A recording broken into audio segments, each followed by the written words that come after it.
Students, up till now we have seen undamped free vibrations. So in undamped free vibrations, there is no device which dissipates the energy. So whatever the energy, whatever the initial displacement that we are giving the system vibrates with that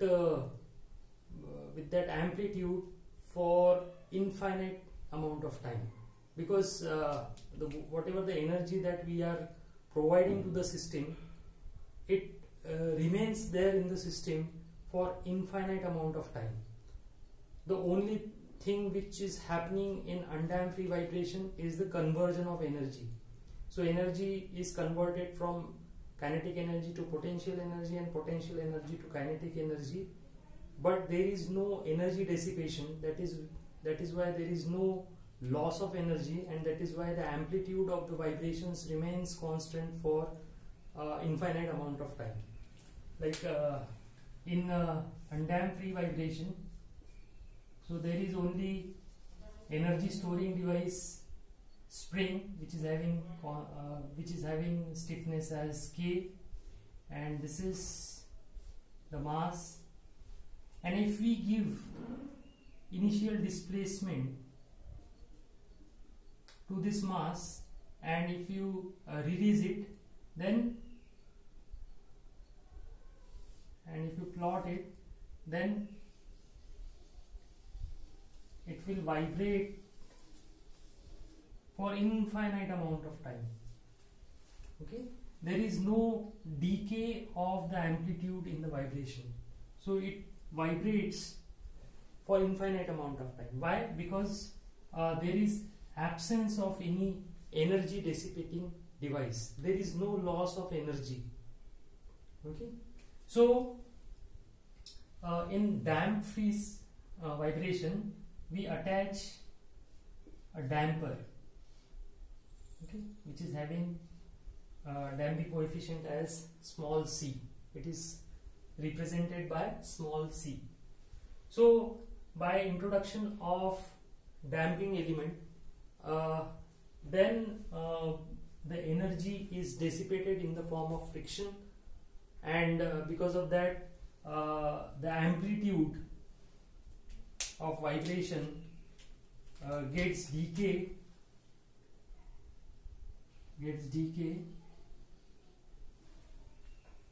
after certain amount of time.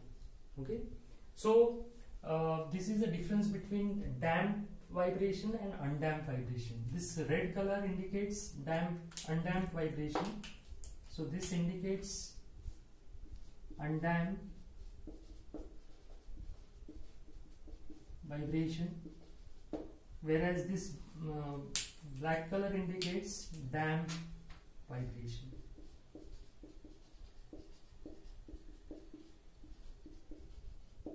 So undamped vibration, the amplitude of vibration doesn't decay with time, whereas in damped vibration the amplitude of vibration decay with the time. Okay, because of the presence of the energy dissipating device or energy dissipating component, and this small c is the damping coefficient. Okay, now in introductory lecture we have seen that there are 4 types of damping elements, or 4 types of damping phenomena. Okay, so first is viscous damping. That means if the system is allowed to vibrate in a fluid, so that is called as viscous damping. Another one is dry damping. So in dry damping, the friction between the two surfaces happen. And then there is a material damping. So because of the molecular friction between the material layers, that is another type of damping. So there are various types of damping, but in this damped free vibration we deal with viscous damping. Okay, we deal with viscous damping.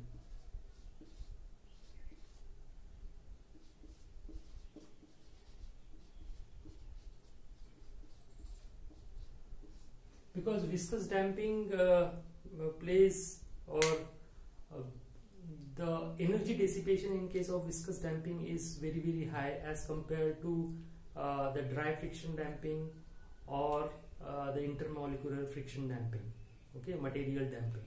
So material damping is very small, frictional damping is very small as compared to viscous damping.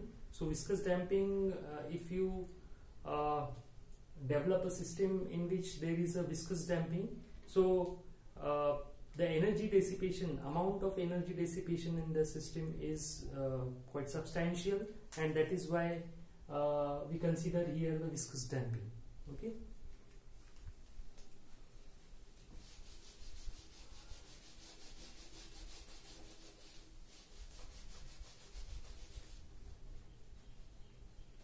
Now,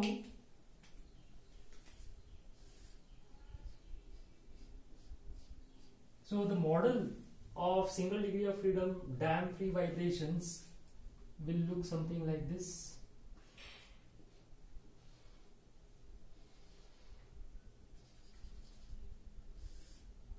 This is the mass, this is m, the stiffness of the spring is small k, the damping coefficient of the damper is small c, and we are displacing this mass by displacement x, velocity is x dot, and acceleration is x double dot. Okay, so this is single degree of freedom damp vibration, damp free vibrations. Now we will draw the free body diagram of this free body diagram. So in the free body diagram, so when the acceleration of the mass in downward direction, then this damping element and spring element will try to oppose the movement or try to oppose the acceleration, and that is why they act in this direction. Okay, so the force by which the damper resists the movement is given by C into x dot. Okay, so the damping force is a function of velocity. Okay, like the spring force is a function of displacement. It is represented by kx. The spring force is represented by kx. Similarly, the damping force is a function of velocity, and the damping force is given by the damping coefficient multiplied by the velocity, that is x dot. Okay, so this is the free body diagram, and the mass is moving in downward direction by acceleration x double dot. Now we apply the Newton's second law of motion. So apply Newton's second law of motion. So the Newton's second law of motion. Now what is the Newton's second law of motion? So Newton's second law of motion says the sum of all the external forces acting on the mass is equal to the mass into acceleration value. Okay, so mass into acceleration is equal to sum of all the forces acting on this mass.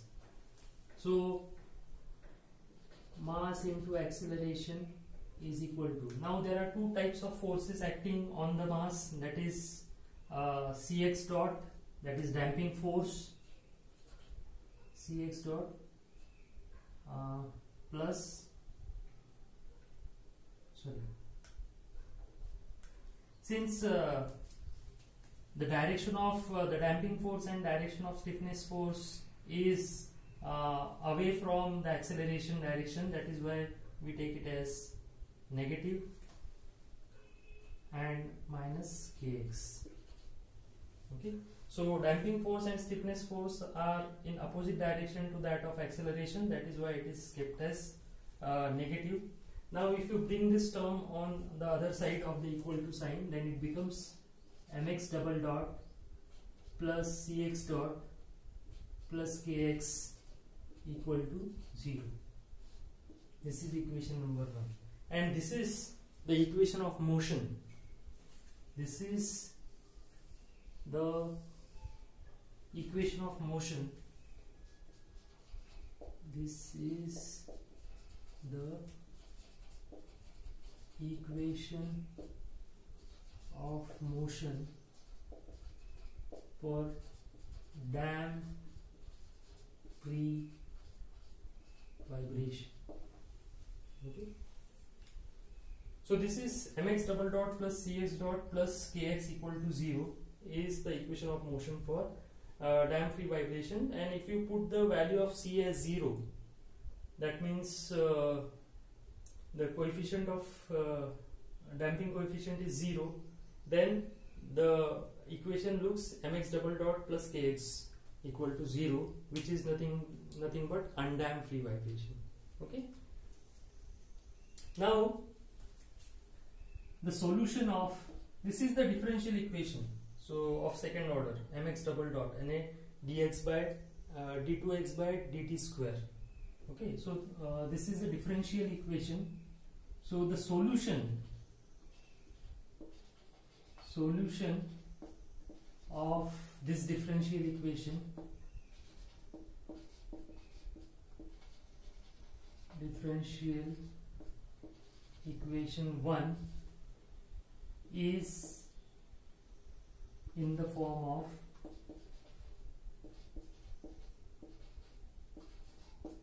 so the solution of this is a differential equation, and the solution of this differential equation is in the form of x equal to c e to the power st. Okay, so this is the solution of the differential equation, where capital C, this is a capital C. Don't get confused between this capital C and small c. This small c is damping coefficient and capital C is a constant. So where capital C and S are undetermined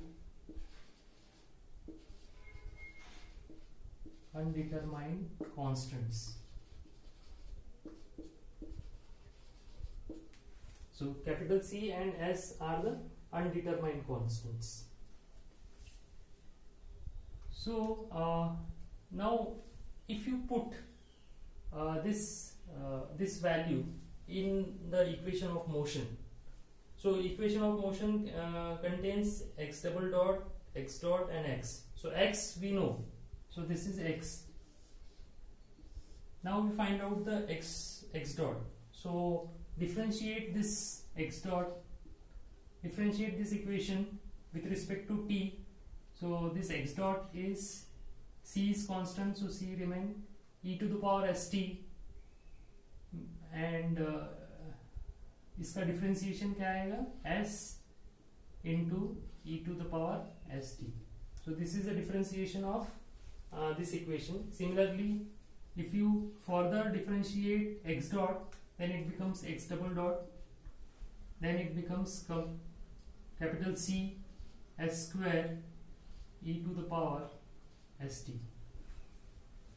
Okay, so this is x dot, and this is x double dot. Now we put these values in equation of motion. So put these values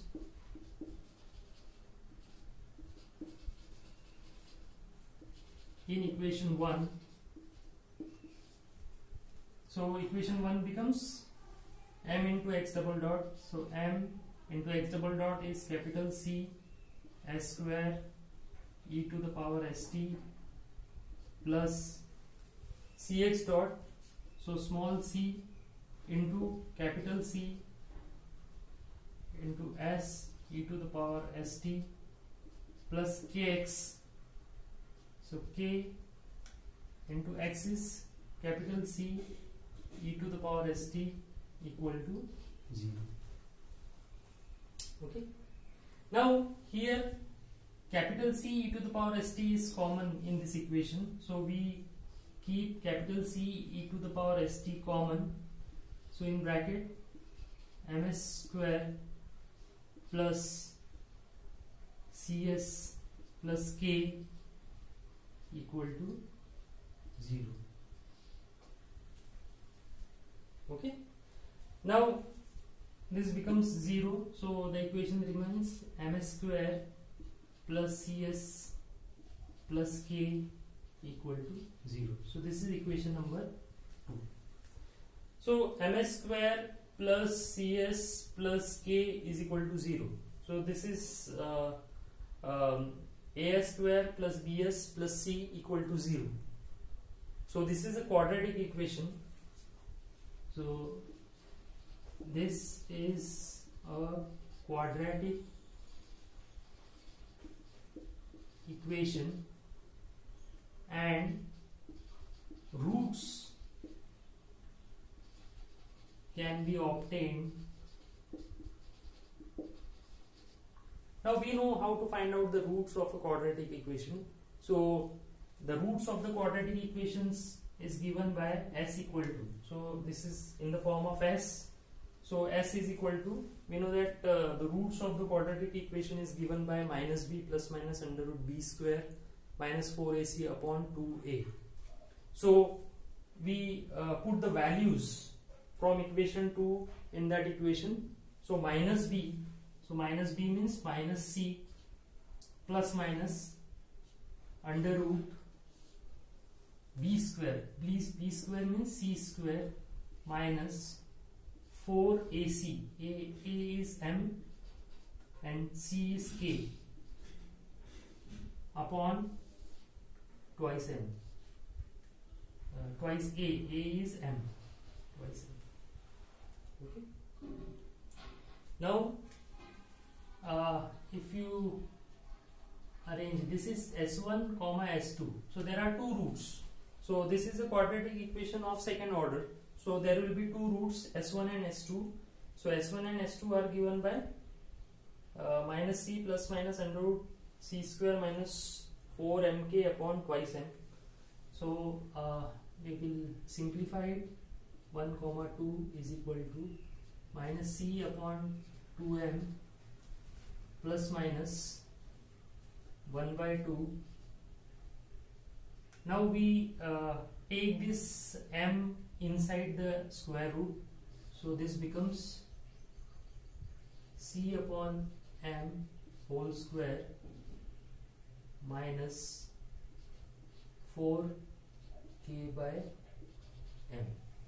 Okay, so in denominator there is m square, so 1m will get cancelled, so in denominator there will be only 1m and in the numerator there is 4k.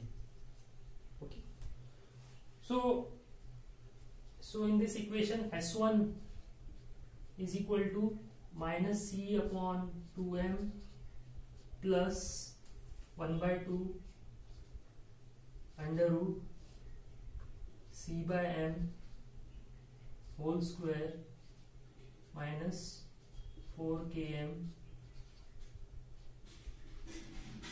and s2 is minus cm minus c upon twice m minus 1 by 2 under root c by m whole square minus 4k by m. So these are the two roots, s1 and s2.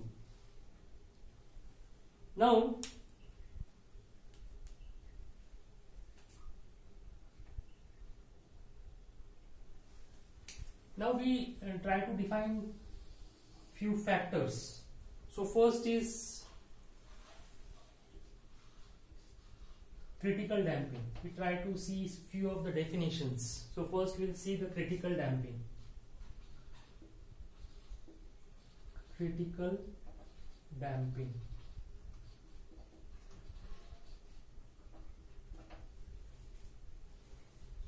So what is critical damping? So critical damping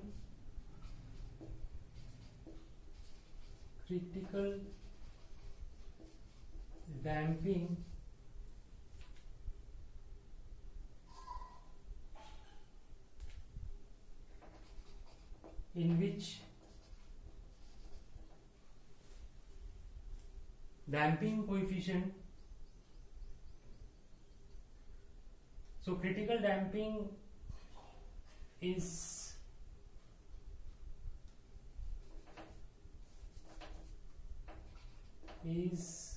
one in which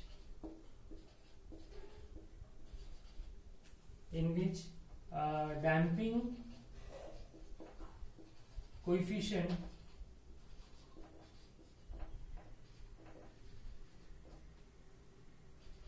is replaced by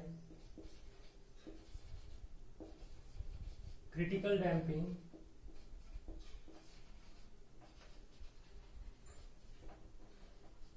when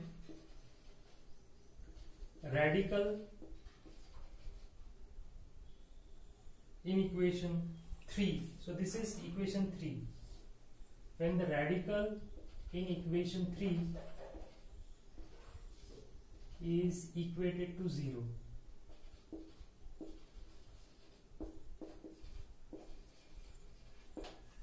So this is a critical damping definition. Now we try to understand what is critical damping. So critical damping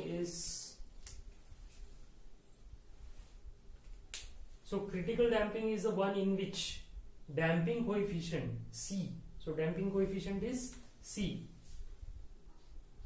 Damping coefficient C is replaced by critical damping when the radical in equation 3 is equated to 0. Now what is mean by this radical? So radical is the expression where there is a square root. Okay, so whenever you find a square root in any expression, then the square root part is a radical. For example, in this equation, it is this part is a square root part. So radical part means the square root part of any expression is called as a radical part. Okay, so critical damping says it is the damping coefficient when the radical part of equation 3 is equated to 0. So when you equate the radicand, so this part under root C by m whole square minus 4k by m is equal to 0. So this is a radical part. So when you equate the radical part to 0, then the critical damping is replaced by the damping coefficient is replaced by critical damping. Okay. So when you equate the radical part to 0, then this damping coefficient is replaced by the critical damping. Okay. So we try to form, so C square m square minus 4k by m is equal to 0. So C square by m square is equal to 4k by m. So CC square is equal to 4k m square by m, and that is equal to this m get cancelled, so 4km, and Cc is equal to under root 4km is equal to 2 under root km. Okay, so Cc is equal to 2 under root km. So this is a critical damping. Okay, then next comes the damping ratio. So damping ratio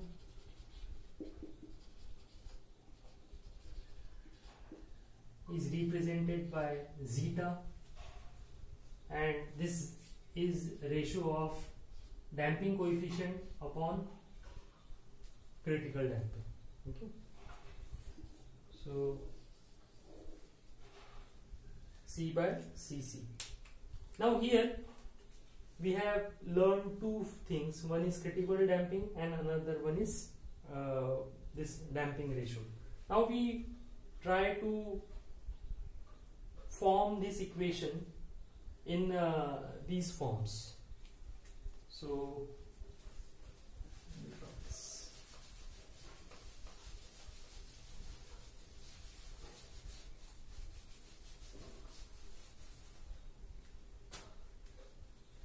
now here there are two C by M terms. So we'll see this C by M term. So we are simplifying this equation. We are simplifying. So this looks very complex equation, complicated equation, not complex, complicated equation. So we try to simplify it. So here there are two positions where C by M is a term. So C by M. So if you arrange this C by M as C by Cc and Cc by M, okay, so what यहाँ पे Cc और यहाँ पे Cc add किया, बाकी C by M ही है ये. Now we know that C by Cc is what? Zeta, and Cc is nothing but 2 under root K by M upon M. So this is nothing but zeta 2 under root Km upon M square. Okay, so ये हमको क्या किया, square root के अंदर लिया, तो it becomes M square. So this is cancel. So this becomes 2 zeta under root K by M, and we know that under root K by M is the natural frequency, that is omega n. So C by M is equal to 2 zeta omega n. Okay, so this we put it into this equation 3. So put in equation 3. So it becomes S1 comma 2 is equal to minus C by M. So C by M is 2 zeta omega n. So 2 will get cancelled. So it will be only minus zeta omega n plus minus 1 by 2 under root C by M. C by M is 2 zeta omega n, 2 zeta omega n whole square minus, now we know that K by M is nothing but, K by M is omega n square, under root K by M is omega n, so K by M is omega n square. So this is omega n square. Okay, so S1 comma 2 is equal to minus zeta omega n plus minus, now here we can, sorry, here there is 4 also, so it is minus 4 omega n square. So if you take 4 omega n square common, so it becomes 2 omega n, and under root zeta square minus 1. So this 2 and 2 get cancelled. So S1 comma 2 is equal to minus zeta omega n plus minus under root zeta square minus 1 into omega n. Okay, so these are the two roots, S1 and S2. One is plus, one is minus. Okay, now there may be three situations. Either these roots are real and distinct. So there are three possibilities.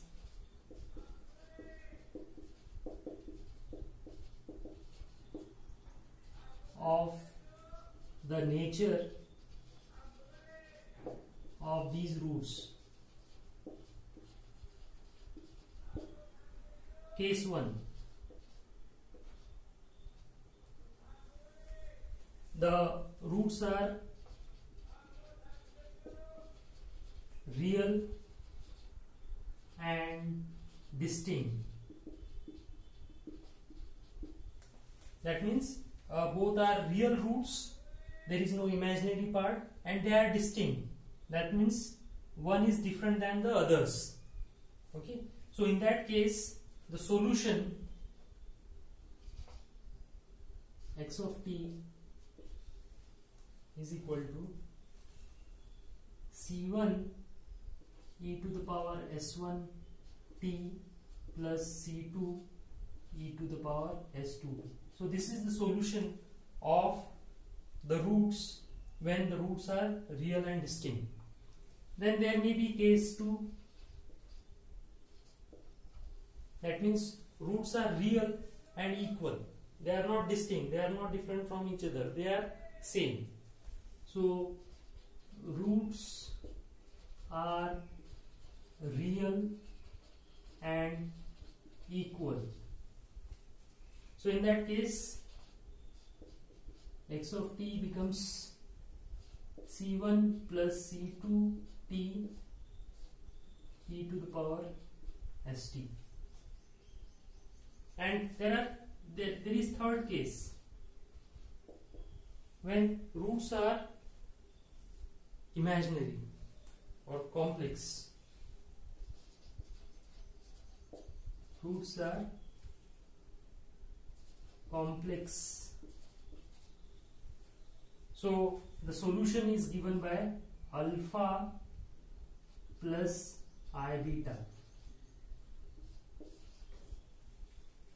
and the solution is x of t is equal to e to the power alpha t in bracket c1 cos beta t plus c2 sin beta t. So these are the three possibilities and these are the three possible solutions of the three roots. Now we try to see each and every possibility.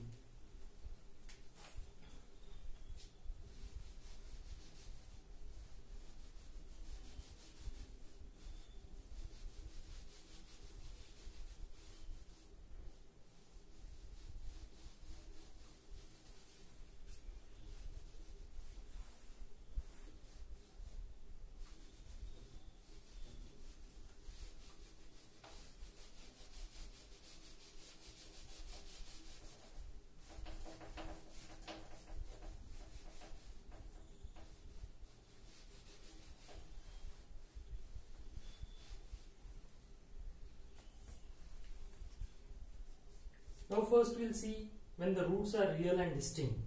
Okay, so that is case 1. So when here the roots are real and distinct when the value of zeta is greater than 1. So here in this equation you can see that if the value of zeta is less than 1, then it becomes under root negative value आएगी under root के अंदर. So under root के अंदर negative value, इसका मतलब ये जो है ये इमेजिनरी पार्ट यहाँ पे आ जाता है. ओके, लेकिन ये पार्ट रियल कब रहेगा? जब जीटा की वैल्यू 1 से ग्रेटर है. So case 1 when value of zeta is greater than 1, or it is also called as over damping. Value of zeta means C upon Cc. Upon Cc is greater than 1. Is greater than 1. That means C is greater than Cc. So C is greater than Cc. That means it is a case of over damping. So when the value of zeta is greater than 1, then the roots are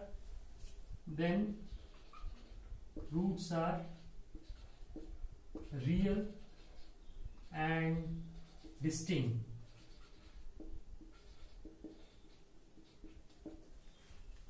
Okay. So here S1 is equal to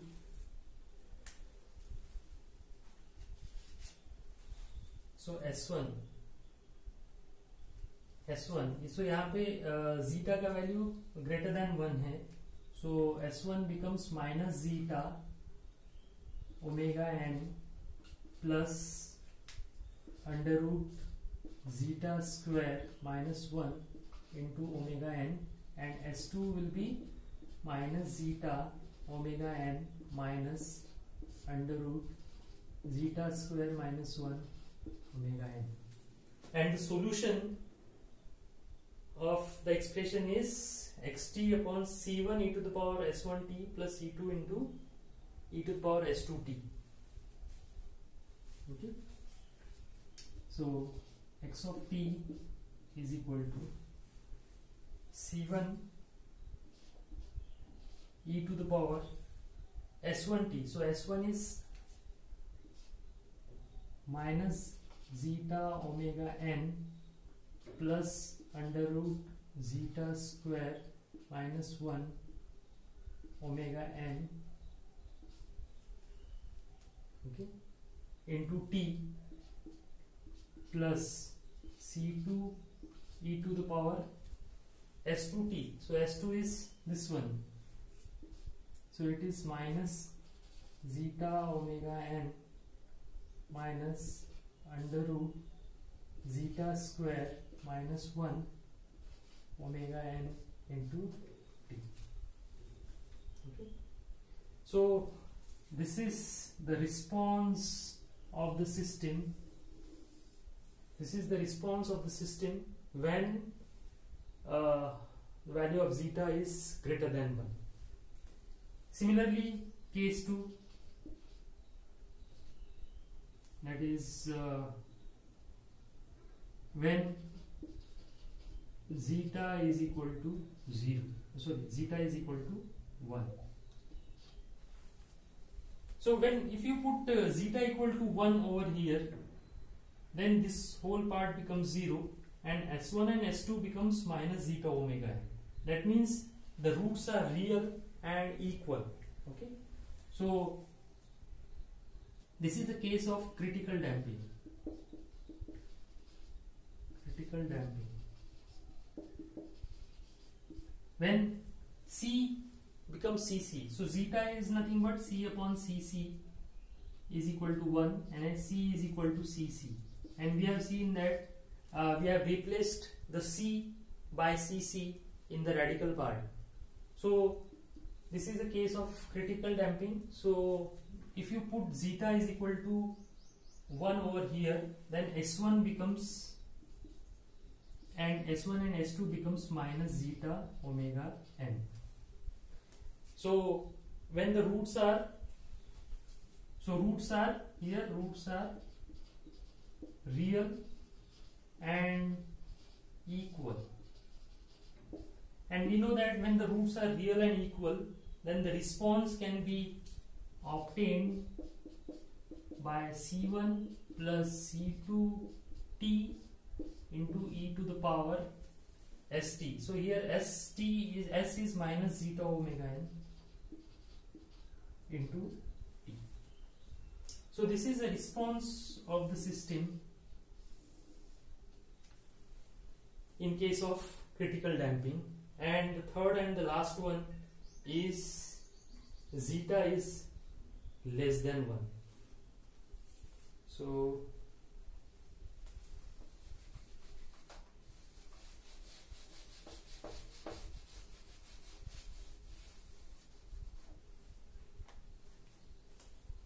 case 3, when zeta is less than 1. So it is called as under damping.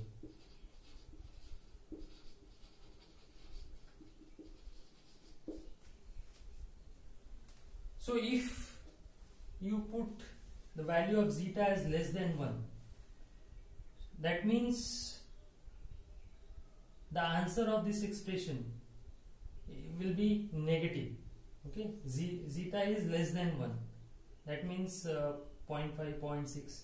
So in that case 0.6 का square minus 1, so under root में negative value आ जाएगी. That means this is an imaginary part. So what we'll do, we know that I is equal to minus 1. So what we will do, we will multiply and divide. So we will multiply by this imaginary part. So this becomes, so in this case the roots becomes S1 is equal to minus zeta omega n plus I under root 1 minus zeta square. Now ये minus 1 से multiply करने की वजह से क्या हो जाएगा, it becomes 1 minus zeta square, and S2 becomes, S2 is equal to minus zeta omega n minus under root 1 minus zeta square into omega n, into omega n, sorry, into omega n into omega n. Okay. So these are the two complex roots or imaginary roots. Okay, and the solution of this complex equation is given by alpha plus I beta. So in this case, what is alpha here? So in these two equation, what is alpha? So alpha is a real part of this expression. So the real part is minus zeta omega n. So alpha is minus zeta omega n. And what is beta here? Beta means the imaginary part. So beta is under root 1 minus zeta square into omega n. So alpha is minus zeta omega n and beta is under root 1 minus zeta square into omega n. So the solution of this complex equation or response is given by e to the power alpha t. So alpha is minus zeta omega n into t in bracket c1 cos beta. Now beta is under root 1 minus zeta square omega n into t plus c2 sin beta t. So beta is under root 1 minus zeta square omega n into t. So this is the response of the system in case of under damping. Okay, so in this way we have seen the three cases. When zeta is greater than 1, then it is called as over damping, and this is the response of the system in case of over damping. When zeta is equal to 1, then it is a case of critical damping, and the response of the system is given by this expression. And the third case, when zeta is less than 1, that is a case of under damping, and this is the response of the system. Okay, so there are three types of damping, that is over damping, under damping, and critical damping. Now we'll continue the discussion on these three cases in the next lecture. Okay, so thank you very much. Thanks for watching this video. Thank you.